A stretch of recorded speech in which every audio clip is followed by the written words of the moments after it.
Ayun, day off natin ngayon, pero hindi na tayo lalabas. Nakakatamad at saka gagastos pa tayo ng pagkain. Ngayon, andito ako ngayon, nagnanakaw ng bahaw. Ayan, nagnakaw ko ng bahaw, ipapainit ko. Isda yan. Steam na isda kagabi.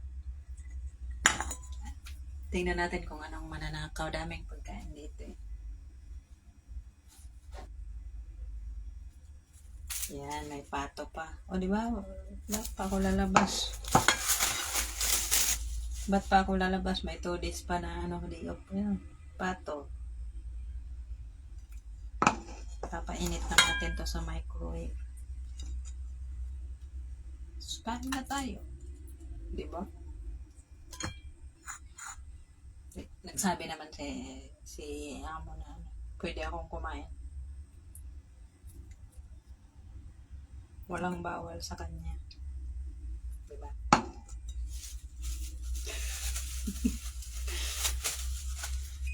Tipid kahit hindi pa hanggang Martes, Miyerkules hanggang Huwebes pa. So, dami-dami ng pagkain dito na labas na pa.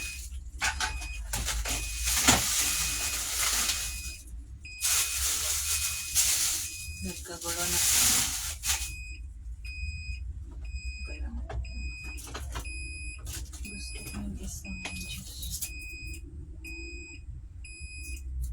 Yan, pwede naman din ako uminom. Kahit ano. Wala nang labasan. Dito na tayo. Bawal lang magtrabaho kasi puno ngayon, bawal maglinis, bawal maglaba. Pero hindi man bawal kumain. Yan.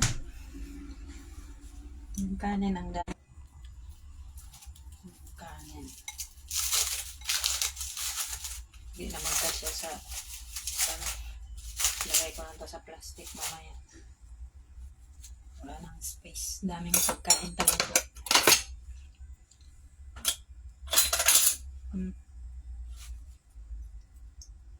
Pag nakita ito ng amo ko, ayun.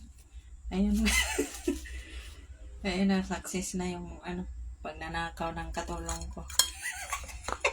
Hindi naman ito nakaw kasi sinabi naman niya pwede akong kumain. Ba? Nakaw kung wala siyang abiso. Ba?